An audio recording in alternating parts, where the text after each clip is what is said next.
out also, is there a pending suit involving your company and North Carolina DMV? Yes. Okay. That's fine, so I don't want to ask questions because I feel like we're invading on that space. So when did you plan to come to this meeting for today? At what point did you decide? We were extended an invitation from the committee maybe last week. Okay. I don't have the specific That's dates, okay. but You're good. That's all for you. okay. I do have a question for you, sir. So when you took over DMV, was it running perfectly and up to par, and there were absolutely no problems whatsoever? We have a great team, but the short answer is no. So am I to understand that when you took this over, there were problems that still needed to be corrected, there were issues that still needed to be addressed, not by anybody's fault, just as we all know, agencies do a lot of different things. As we just saw today, we had a conflict in schedule. But what I'm trying to get at, or what it appears to me, is that we're trying to somewhere find some blame in an area where we don't even know when it started. It could have started back in 1996. So I'm just asking, was it a perfectly run organization? No shame on anybody. The answer is no, and we have a great team. We're doing the best we can. The resources. I'm fine with the team. I just want to know yes or no. If it was perfect, then okay. Thank you. Representative Dahl, just to clarify, the purpose of the meeting today is to establish what happened with the current situation. DMV has always enjoyed a reputation of being an experience to have to deal with on the local level, and I think that's probably true in any DMV across the country. But it's an onerous task to try to go in there. They do a multitude of functionalities, from not just driver's license and IDs, but it's understandable that it'd be hard to get their arms around every facet of what they're asked to do and make it run like a Swiss clock. Representative Cleveland, you're recognized. Thank you, Mr. Chairman. Mr. Secretary, are you aware, or were you aware at the time IDEMIA opened up 2 production facilities that state law did not allow for that? It's my understanding that when the law that you're referencing, immediately prior to that law, you had approximately 115 driver license offices that created and manufactured the licenses and IDs on site. Once that law passed, it went to, instead of having 115 locations, we went to one company. We went to one central location for the production of driver's licenses. Correct. Not one company. One location, you're correct. Okay, so you were aware of it? When? You were aware that the central location is fixed in law? The location, but it is one company, and they are all, there's only one company. It is not one company, it is location. So when IDEMIA opened another facility, they broke our state law. And you, I understand, did nothing about this. As I understand it, is that if they didn't use this second facility, then you would not have solved the backlog at all. That was not my question, Mr. Secretary.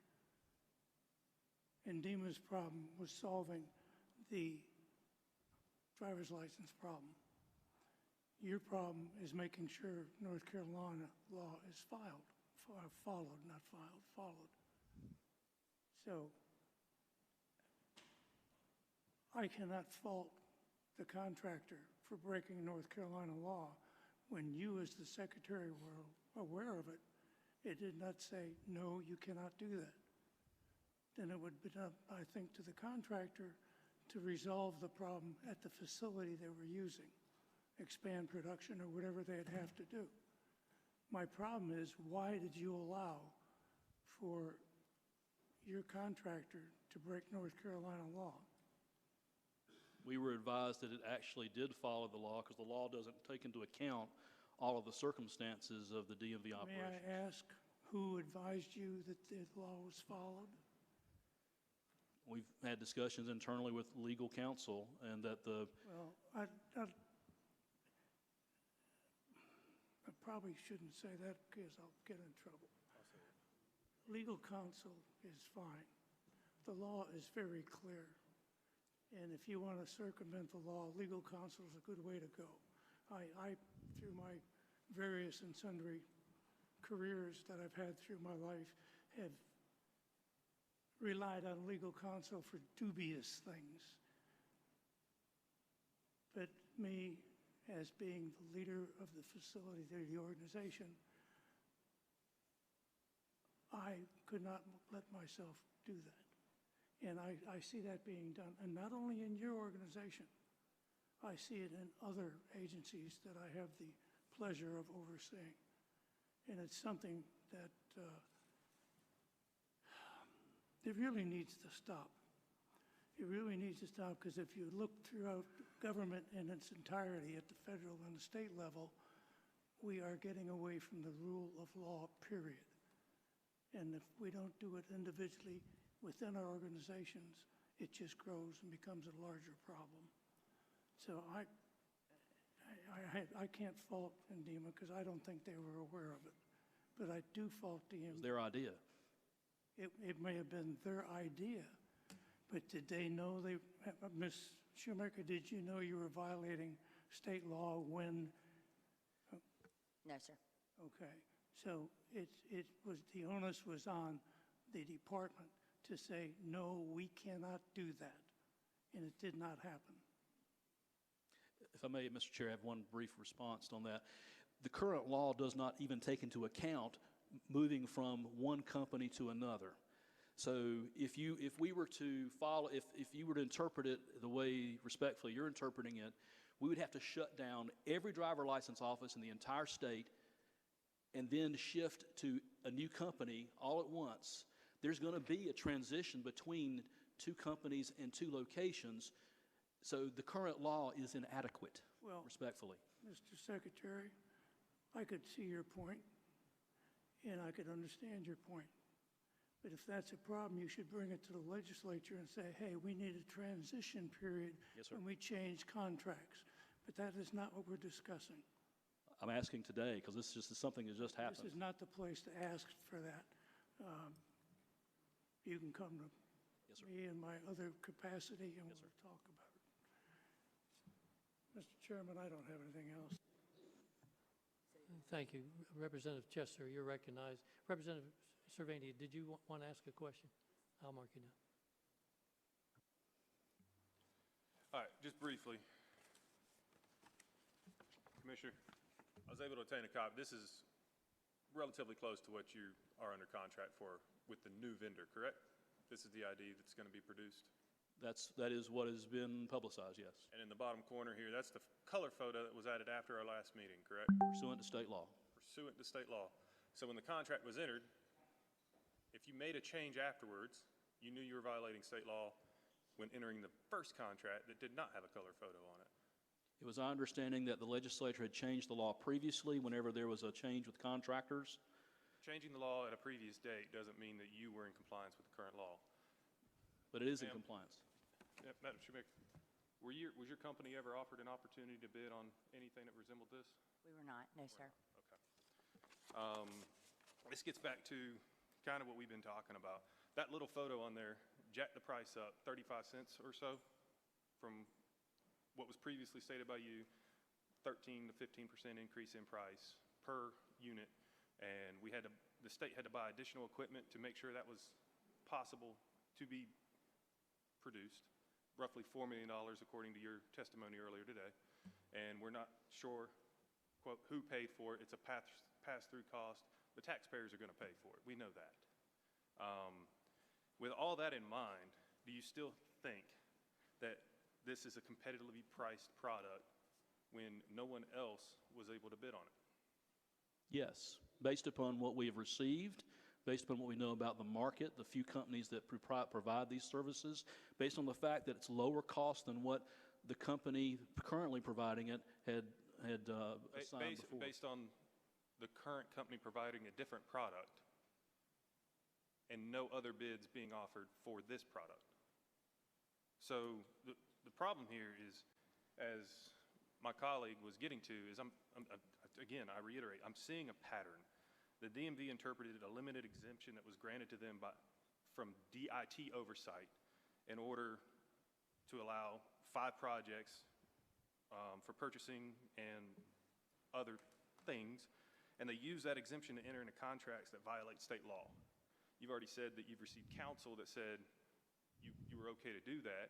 If I had general counsel that was advising me to break state law, I would probably seek other counsel. That's just me. That's not a question, sir. That's just me speaking. The DMV agrees to pay higher prices to bring the product into compliance with state law, and now the DMV is again violating law because of bad counsel and bad decisions and bad advice and bad data. May I respond? There's a serious issue here, and I think it starts at the top. I don't think it's the rank and file members that need to be held accountable for this. They're trying to do their job. I think they're being set up for failure, and I think this was a solution in search of a problem.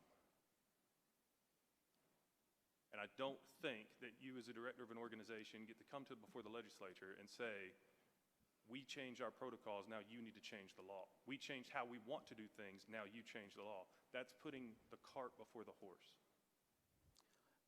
Mr. Chair, may I respond?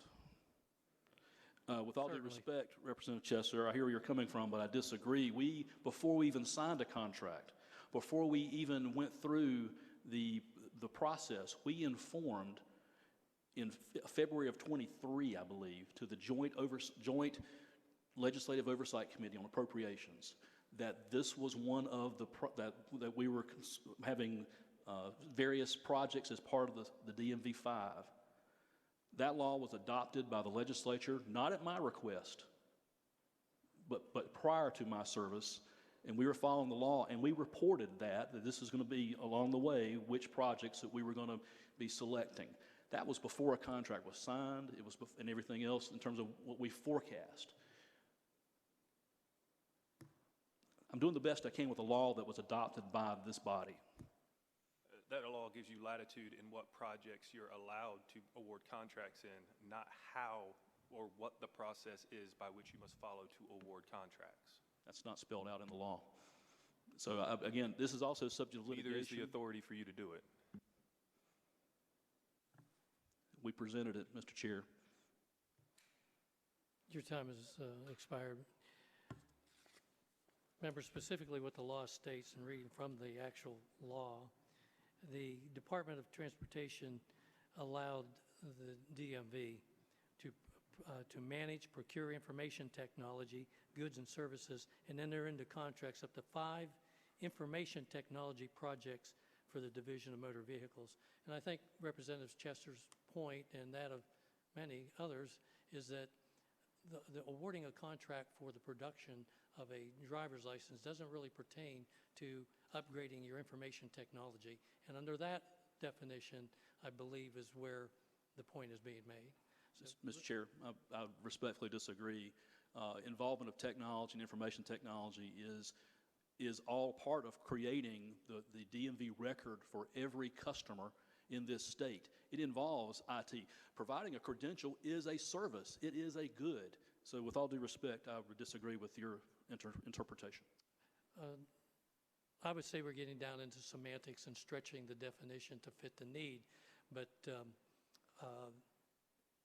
my understanding was the legislative intent was to give you the latitude to make purchases that would upgrade your technology, because are you not still on a COBOL system or something that's more or less antiquated by today's standards? And I think that was the legislative intent. So what has transpired can be argued about till the sun sets, but I'm simply telling you that that is the interpretation, the literal interpretation of the law by many, many folks. Representative Cervania, you are recognized. Thank you, Chair. I have very limited time, so I have one question for each. When you enter a contract, do you work with procurement with the state? And in this situation, if it's a tech or IT contract, that you work with IT of the state as well? And criteria of an RFP or entering in the contract is specified before you put it out to the public to be bidded? Yes, we work with procurement professionals, DIT professionals. The DOT has its own procurement manual. I defer to the subject matter experts that are here on more specifics, but we follow the process. And then is lowest cost the only criteria that you award a contract by? Is it quality of service, quality of partnership, weight? You were mentioning weight, quality of product. What is it? You're correct. It is not just the lowest cost, quality of product and the type of service we will get. And the current company is not going to be our next vendor. And as an agency, you have the ability to determine that if a contract is not fulfilling, that you can go have a bid process happen to acquire another contractor, correct? We would follow the appropriate processes for whatever the project is. Yes, all right, thank you very much, Commissioner. And then to Ms. Shoemaker, I have a concern that you have till June 30th to fulfill the requirements under your contract to come updated to your backlog. Do you have a plan that's compliant to our law, that's in agreement with the commission to meet your deadline of June 30th, and then if you don't meet it, that you will fulfill the outcomes of that agreement even past the date? And are you requiring that we need to pay for that if you don't meet that deadline? Sure, thank you for the question. So yes, we do have a plan. It's the current two-factory plan, which obviously, there have been some questions that have been raised about that from Representative Cleveland here today. So I'm sure we'll have to revisit that conversation post today's hearing. But as of May the 13th, with that plan, we should be resolved of the backlog from the February 20th incident before the end of June. There is a process in place through the transition process with the DMV to allow us to continue producing the credentials that are transmitted to our facility to print up past the June 30th date. I don't know that our company and DMV have agreed on any orders that would come in post June 30th that could come to our factory, but certainly all that is in our queue today would be able to be produced in our current agreement that we have. Will you be able to provide that plan to us so we can? Sure, Thank be you. happy to. Thank you, Chair. Thank you, Representative. Representative Stevens, are you sure you don't want to ask a question? Okay. Representative Cleveland, you're recognized for a question. He appreciates that. Mr. Goodwin, or excuse me, Secretary Goodwin, in your conversation with Representative Chesser, did I understand you to say that you presented this project as one of the ones that was exempt under the law during a conversation with the committee? Not this committee. With a committee. We indicated which projects we projected would be part of the DMV-5. The projects varied as we got more information along the way, but we indicated that the changing of our systems project might be one of those, which is the one about the COBOL. Indicating and saying is two different things. Yes. You had 5 projects that you could manage without DIT. And I thought I heard you say that you presented this as one of those projects. At some point, there has been a proposal or a listing of which items that we were looking at for the DMV-5. What committee did you present that to? I would have to go back. I believe it was one of the joint appropriation committees on transportation, but I would need to go back to my notes. But again, the list changed as we went. I'd like to know because it's been insinuated to me that this project was not one of the 5 that were originally envisioned.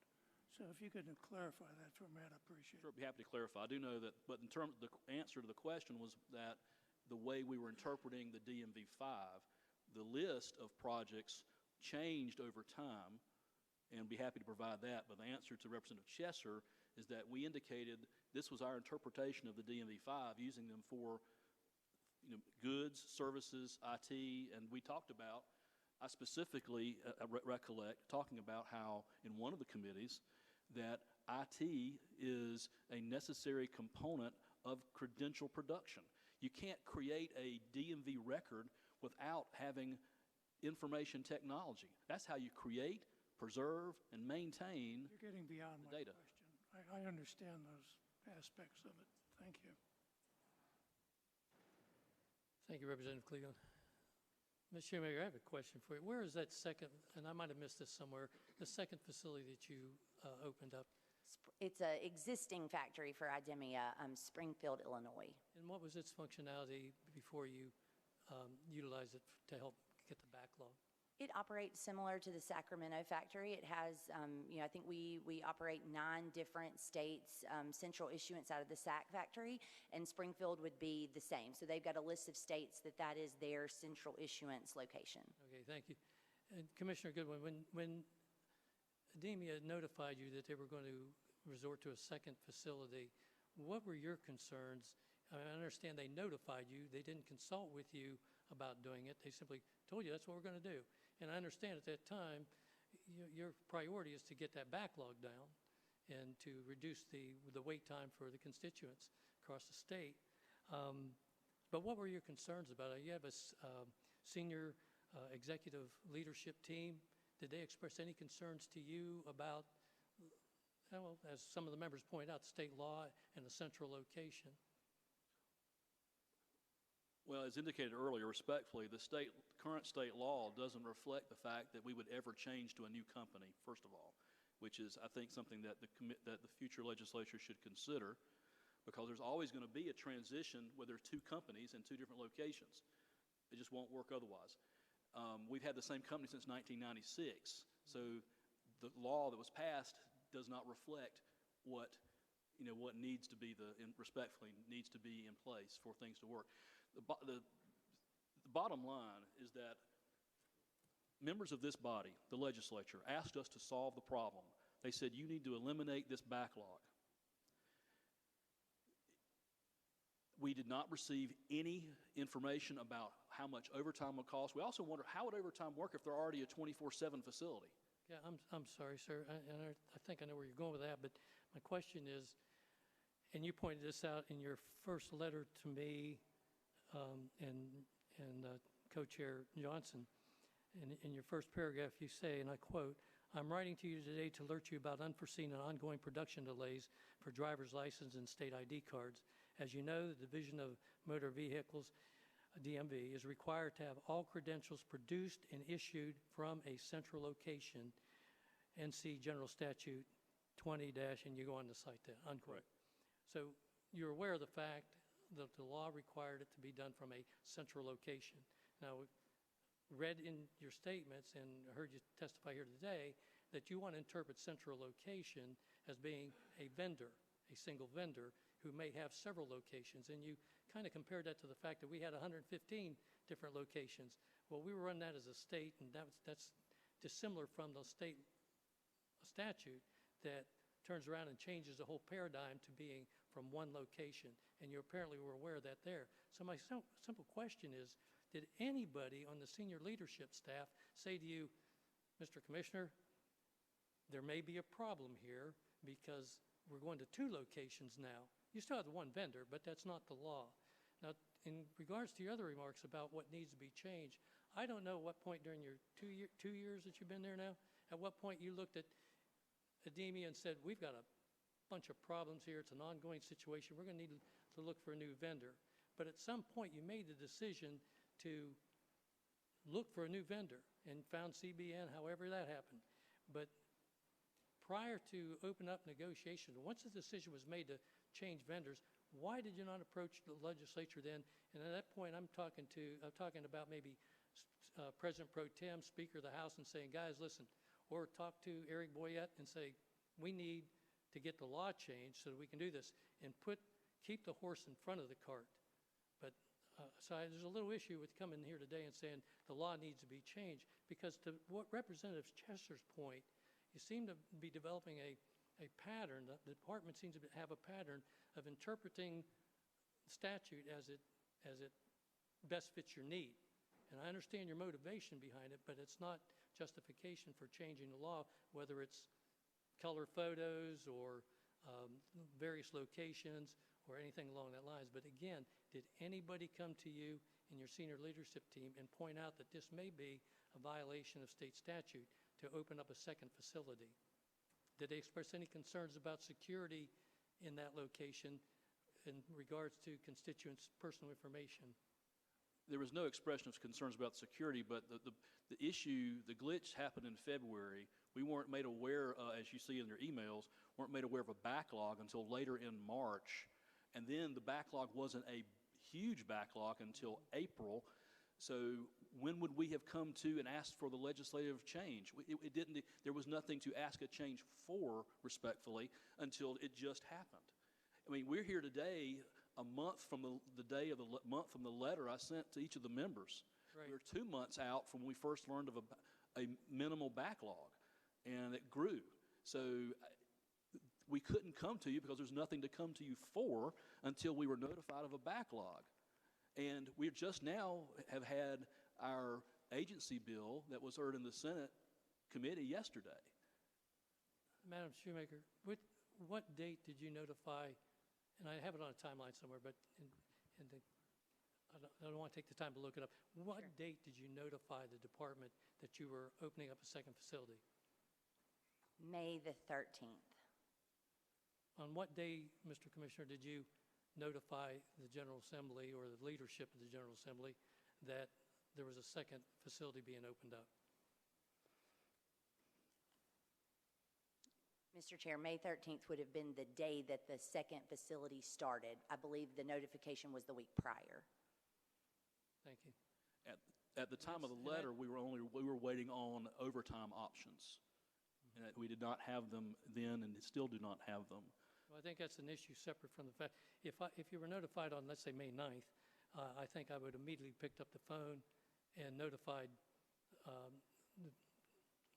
Mr. Boyette that there was another facility. But it didn't seem like that was on your radar, that might be a problem. We notified the Secretary Hopkins. We notified the senior leadership. This is not something that I decided on my own, Mr. Chair. Okay. Very good. And again, the issue is the legislators in this body had asked us to solve the problem. And the current statute doesn't provide enough answers to solve that problem. And we were advised this was the only way to solve that problem. If IDEMIA shuts down its second facility, then you're going to have 100,000, 98,000 people. Mr. Commissioner, I'm not arguing the fact that it was the right move. What I'm discussing is the right process that evolved around that, the lack of communication to the appropriate folks that should have been advised of, based on the fact there was an existing statute. Now, your response directly pertains to that situation, but in regards to the migration of information from IDEMIA to CBN, that is an issue. I agree with you on that, but at what point in your search for another vendor did you come to the General Assembly and say, hey, you know, there's no latitude in here for migrating information from, as we transition to another vendor? And that's understandable because we have been with the same vendor since 1996. But again, the lack of communication, at what point, and have you yet to date actually spoken to anybody, or has, to your knowledge, Secretary Boyette spoken to anybody about getting the legislation changed to make a caveat in there that would give the department the latitude to make that transition? I've heard anecdotally that anything we requested was going to be limited to what's already in current bills. Okay, thank you. And Mr. Chair, the official notification was on May the 3rd. Okay, thank you very much for that. I will get back to you in a second.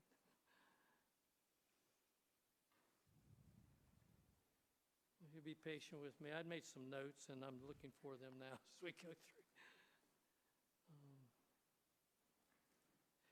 I think Representative Cleveland might have touched on this, Mr. Commissioner, but in a follow-up letter to me, you and to Chairman Johnson, you had made a quote, made a statement, I quote, DMV has previously informed the legislature about a history of defective cards with the current company, unquote. And I know it's a moot point now because of, you have a contract with another vendor, but, and I think Representative Cleveland might have alluded to this, I would be very interested, and I know the committee would be very interested in knowing who you registered those complaints with and basically what the nature of them was, because the lack of communication is also possibly within the assembly. So we need to know where your complaints and any agency's complaints need to be given the respect and followed up on. And so I'd like to know where we lost the ball on that one. If you or your team could come up with a list of when you registered those complaints and Sure. with who, I'd appreciate it. There are people in this room who receive them, Mr. Chair. Well, And also. for the record, I was not one of them. Okay. Well, yes, sir, I understand, but we provided that. In fact, there have been 6 additional cases this month of the current vendor printing credentials where the persons of color's photos are defective. This is still happening. And the ongoing errors list, the defects list, goes back predates me.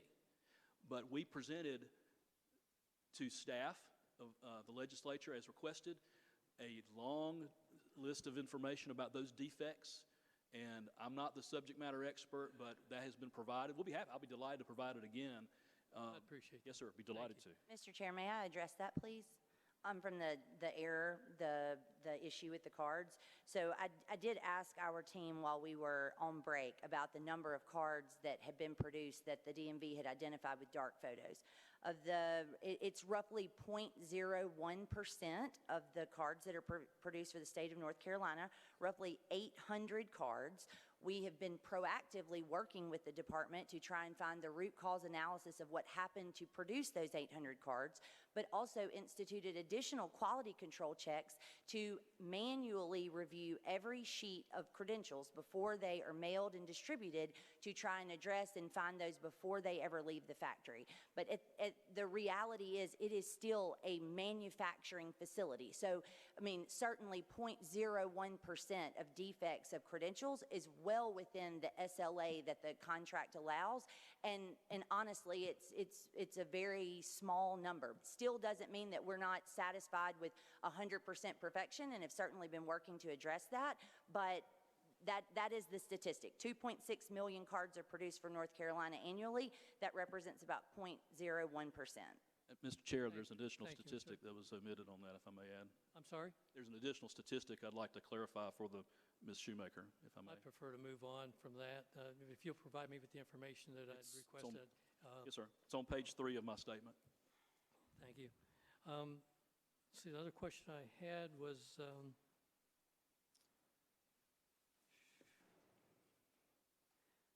Ms. Shoemaker, when you had made a request to the DMV that you would be allowed to, if they would approve a hold on production of all North Carolina jobs so you could focus on the issue of the 2100 cards. Yes, sir. Is that what caused the backlog to amount to over 350?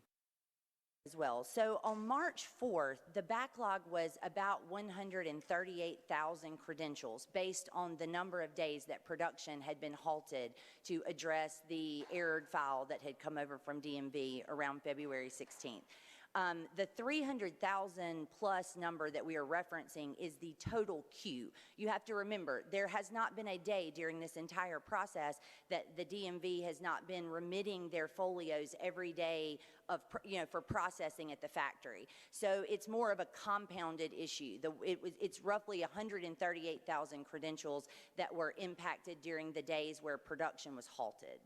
Okay. Mr. Commissioner, when IDEMIA notified you and asked you if they could withhold the production, did you or your senior team, anybody, look at what the impact would be to the department or the ramifications of stopping production? Looking on page 3 of the statement, we received a message on February 20th where IDEMIA asked us, quote, "Will you approve a hold on production of all North Carolina jobs so we may focus on stopping those cards from being mailed?" DMV, working with IDEMIA, agreed to what it believed was the best course of action based on the information presented to it at the time. We did not know that there was going to be, that of the 2,136 cards, that's only 0.025% of all the cards. I saw that in your And so we didn't, the days that we approved, it appears by the data that I have, is that the days that the shutdown occurred was longer than what we had expected and what we had approved. Nonetheless, it started back March 4th. What was the timeline that was approved, not the timeline, but the amount of time that was approved to stop production? Based upon the third bullet point on page 3, it appears that a production hold date was to be approximately 6 days. Hold production February 19th through February 21st, and that appears to be a production hold date of approximately 6 days. I defer to what else is in the documents. We don't know why it went from that. I don't know why it went from that to March 4th. We were thankful that they resumed, but March 4th is not the date that we have that we did not expect it was going to be that long, particularly for 2,136 cards out of 50,000 a week, out of 8.5 million that they're responsible for. Mr. Chair, if I may, we were communicating not only via email, but in daily meetings with the DMV staff. So if the commissioner was unaware, his staff was definitely aware, because I've interviewed every person at IDEMIA that had any conversations with the DMV staff around this situation. And we were very clear that we were requesting a halt in the production for all jobs. So that was never not communicated. I think the important fact here is that the DMV required that we do this manually. They would not agree to the failed folio process, which officially has happened 4 other times with the state of North Carolina. They have agreed to a failed folio process in order to eliminate a file that should not be printed. And that was what we recommended as the most expedited way to resolve this issue, and likely would not have resulted in the length of time that production was halted, nor the backlog that was created because of it. Thank you. Mr. Commissioner, are you familiar with the HAPSAP or the acronym HACCP? I probably ought to be, but no. It simply stands for a Hazard Analysis Critical Control Points. In various industries I've worked at over longer than I care to admit, over the years, just about every organization's had one, particularly in the food industry. And what it is that you look at your process, whatever your business is, if you're building widgets or whatever, you look from the supply end to the delivery end, and if appropriate, the storage end. And at each point, you analyze what could go wrong, and you develop a contingency plan to how to address that problem. And it doesn't sound like we have that there, and that doesn't surprise me, but it may be something you want to consider, is looking at a hazard analysis at critical control points, developing contingency plans for when those situations, as bizarre as they may seem, just an inadvertent glitch, as you said, in the software, how would I address that when it occurs? So you're not starting from square one and scrambling, looking for alternative locations to catch up on. But it's just a suggestion. Do we have any other questions from the committee? Representative Cervania, and then we'll wrap up with you. Thank you, Chair. I wanted to springboard from your question. On this document that was provided by House Oversight staff, there was a letter provided by Commissioner Goodwin, and on May 7th, and Ms. Schumacher on May 10th, that was provided to the GA. So it'd be good in response to Chair Warren's ask if you can provide that to us, a copy of those. Sure. I'm not sure he heard that, but anyway. Sure, be happy to. That's very good. And so that was a great question, but they did provide letters on May 7th and May 10th, both of them, to us. I'm just curious also where it went to, so, because it seems Chair Warren didn't receive it, or us. I did want to ask one last question also on this document. It says on the 16th, there is only 135 cars that are affected. On the 19th, 1,448. I guess that was over the weekend. And then Monday was merely 553. And so it's still, I think all of my colleagues here are really wondering, you resumed credential production. Why didn't you all at IDEMIA just continue on with those post-February 20th, on February 21, continue regular operation, and then just address these 135 on the 16th, 553, that could have just been so easy. I wish that it were so easy, ma'am. It isn't. And unfortunately, the best practices around secure government documents like this is for them to be printed in chronological order. If you are jumping dates with the folios, the potential for problems it increases. And I agree with you from just a reasonable standpoint. It's hard to understand, but I'm happy to set up a meeting with you, with our factory team, for them to walk you through exactly what that process looked like. But I also want to mention that the factory that is the central issuance location for North Carolina in Sacramento also produces 8 additional states' driver's licenses. And so when the DMV required that we do these pulling of these 2,100 credentials manually, it took people who would normally be operating in a manufacturing facility off of their jobs to sit there and look through thousands of mailed, prepared credentials that went out. So it is a much more labor-intensive process than we would reasonably think it would be, but I'm happy to set up with our subject matter experts to walk you through that. Perfect. You just actually prompted, and this is, I guarantee, my last question. When you established a second facility, because you said it's chronological order, did you pull everything from Sacramento and bring all so you did do it in 2 places? Yes. Okay, all right. We wouldn't have swapped files between the 2 factories. You wouldn't have just taken all Sacramento and put it in Sacramento. Okay, Yep. I just wanted to confirm. Thank you. Yeah, we would have had to have had a lead time to determine which folios were going to go to that factory versus the Sacramento factory, hence the communication on the 3rd and the starting of production on the 13th. So then what did go to Springfield then? What folios went to that? What? I do not know the answer to that, but we can get that information for you. Thank you. Certainly. You finished, Representative? Yes, ma'am. Any other comments or final questions from any members? Seeing none. Mr. Commissioner, Ms. Shoemaker, I want to thank you very, very much for being here today and appreciate your patience during our little lull there. But I think, as unfortunate as the incident was, as you seem to be on top of, I wish you the best luck going forward in getting that resolved and meeting your deadlines. Because having a form of ID is just, it's always been critical, but it's even more critical now given legislation in regards to other things such as voter ID and election laws and so forth. But again, thank you for being here. If nothing else, there's always, I like to think that there's always a silver lining around a rain cloud, and this has given us an experience to grow from and to learn from.